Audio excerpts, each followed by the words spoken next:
Hey guys, welcome to CUET exam 2026। बच्चों, आज मैं फिर से आपको एक जानकारी देने वाला हूँ। यहाँ पर मैं बात करूंगा आज के बहुत ही इंपॉर्टेंट एग्जाम सीयूटी है।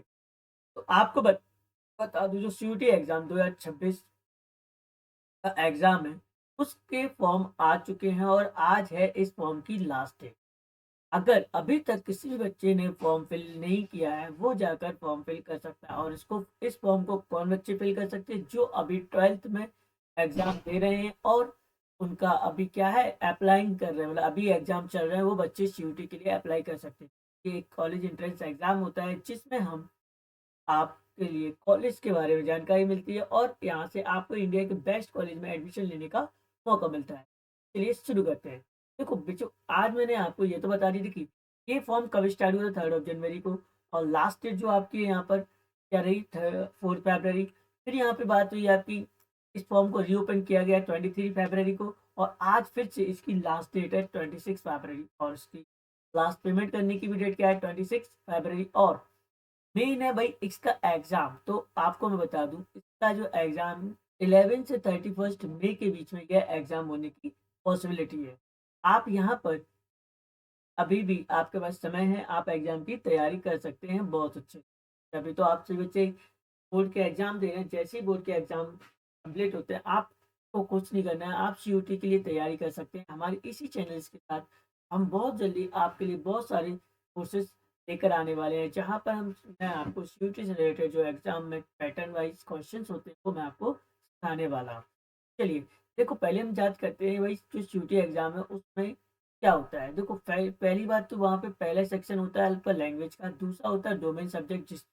जिस सब्जेक्ट में आपकी फील्ड बेस्ट होती है, लाइक आप स्ट्रीम कौन सी स्ट्रीम से हो, आप आर्ट्स से हो, कॉमिक्स से हो, आप साइंस से हो, पाँच सबसे आप जिस पे आपकी डोमिनेशन है उस फील्ड के बारे में जानकारी। थर्ड होता है आपका जनरल। ये 3 सेक्शन को आप अगर आपने कर लिया तो आप सीयूटी एग्जाम को क्रैक कर सकते हो। तो जो लैंग्वेज होता है, तो क्या आता है, वर्ड्स कम इन इंग्लिश। तो भाई रीडिंग इंग्लिश की प्रिपरेशन मैं आपको कराने वाला हूँ। इंपॉर्टेंट होता है वहाँ पर आपको फोकस करना होता है कॉम्प्रिहेंशन पे। भाई जो भी कॉम्प्रिहेंशन यानी अनसीन पैसेज होते हैं, लगभग 2 से 3 अनसीन पैसेज देखते हैं। फिर होता है फैक्चुअल पैसेज होता है आपका। फिर आपका लिटरेसी वाला जो आपने पढ़े हुए होते हैं वो पैसेज होते हैं। फिर एमसीक्यू बेस्ड होते हैं ऊपर, ये सब आपको देखने पड़ेगा।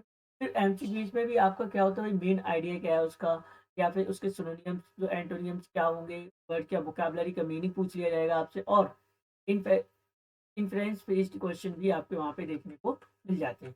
फिर मैं अगर बात करूँ ग्रामर, ग्रामर में हम बात करते हैं भाई टेंसेस के बारे में, सब्जेक्ट एंड वर्ब एग्रीमेंट के बारे में, आर्टिकल्स के बारे में देखने को मिलता है, प्रीपोजिशन के बारे में देखने, कंजक्शन देखने को मिलता है, फिर वर्ड्स भी देखने को मिलता है आपको। आपको एक्टिव पैसिव वॉइस भी देखने को मिलता है, direct indirect, error detection, sentence improvement.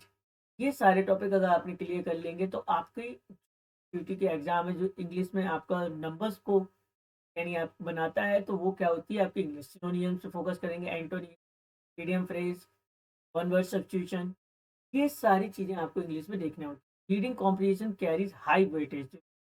Comprehension होते हैं भाई 2 से 3 होते हैं लगभग लगभग आपके, तो यही आपके नंबर्स को क्या करते हैं, इंक्रीज करते हैं। फिर आता है डोमेन सब्जेक्ट में। देखो आपका अगर आप साइंस फील्ड से तो आप साइंस स्ट्रीम में फिजिक्स पर फोकस करेंगे। आप क्या क्या, इलेक्ट्रोस्टैटिक्स हो गया, करंट इलेक्ट्रिसिटी हो गया, मैग्नेटिज्म हो गया, ऑप्टिक्स हो गया, मॉडर्न फिजिक्स हो गया, इन सब पे आपको फोकस करना है। अगर आप केमिस्ट्री से हैं तो ऑर्गेनिक केमिस्ट्री पर, केमिकल बॉन्डिंग पर, कोऑर्डिनेशन कंपाउंड पर, इलेक्ट्रो केमिस्ट्री पर, बायो मॉलिक्यूल्स पर। और बायोलॉजी से अगर आप हैं तो ह्यूमन साइकोलॉजी पर, जेनेटिक्स, एवोल्यूशन पर, बायोटेक्नोलॉजी पर, इकोलॉजी पर आप फोकस करेंगे। If you are in the field of commerce में, तो कॉमर्स में आपको अकाउंटेंसी देखना होगा, पार्टनरशिप देखना होगा, कंपनी अकाउंट्स देखना होगा, कैश फ्लो स्टेटमेंट देखना होगा। और बिजनेस में अगर आप हैं, स्टडी आप देख रहे हैं, तो प्रिंसिपल मैनेजमेंट देखना होगा आपको, मार्केटिंग मैनेजमेंट देखना होगा, फाइनेंशियल मैनेजमेंट देखना होगा, कंज्यूमर प्रोटेक्शन को आपको चेकआउट करना होगा, मतलब आपको इस बारे में पढ़ना पड़ेगा। फिर आता है अगर आप इकोनॉमिक्स से हो तो national income, money and banking, government budget पे आप ध्यान देना होगा, इंडियन इकोनॉमी पे ध्यान देना होगा। अगर आप आर्ट्स एंड स्ट्रीम फील्ड से हैं तो आपको पॉलिटिकल साइंस पर ध्यान देना होगा, इंडियन कॉन्स्टिट्यूशन पर ध्यान होगा आपको, फिर पार्लियामेंट पे ध्यान देना होगा, जुडिशरी पर, और पॉलिटिकल पार्टी जो होती है हमारी बीजेपी, कांग्रेस, इन सब पे भी आपको इसके बारे में पता होना चाहिए। ठीक है, अगर आप हिस्ट्री हिस्ट्री है तो हिस्ट्री में हमको क्या-क्या देखो मॉडर्न इंडिया के बारे में पता होना चाहिए, फ्रीडम स्ट्रगल के बारे में पता होना चाहिए, रिवॉल्ट ऑफ 1857 के बारे में पता होना चाहिए, वर्ल्ड वॉर्स के बारे में पता होना चाहिए, ज्योग्राफी में आपको किसको देखो ह्यूमन ज्योग्राफी देखना होगा, आपको रिसोर्सेज को देखना होगा और ट्रांसपोर्ट एंड कम्युनिकेशन के बारे में देखना होगा। फिर आता है जो आपका टेस्ट होता है जनरल टेस्ट में बहुत ही इंपॉर्टेंट चीज़ क्या होती है बच्चों, this section is common for many courses. जो ये सेक्शन होता है बहुत ज़्यादा कॉमन होता है सभी कोर्सेज। जैसे एक होता है क्वांटिटेटिव एप्टीट्यूड में आपका देखो परसेंटेज आना चाहिए, मैथ्स में तो बोलते हैं आपको प्रॉफिट एंड लॉस आना चाहिए, रेशियो एंड प्रोपोर्शन, ये एवरेज आपको आने का चाहिए, टाइम एंड वर्क करना चाहिए आना, टाइम एंड डिस्टेंस आपको आना चाहिए, सिंपल कंपाउंड इंटरेस्ट आपको आना चाहिए।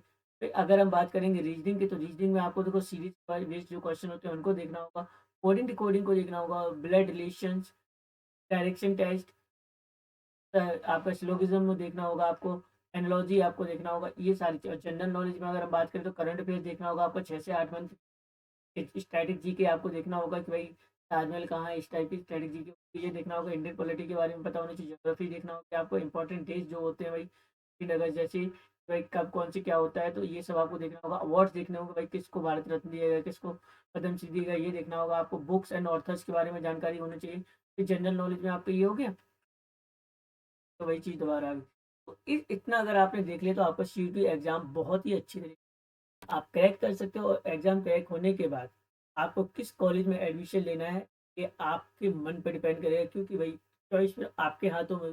अगर आप अच्छा रैंक लेकर आते हो, आप इंडिया के किसी कॉलेज में जा तो वहाँ पे आप पहुँच सकते हो। बात आपको करना है कुछ, पूरा सिलेबस प्रॉपर्ली आपको पढ़ना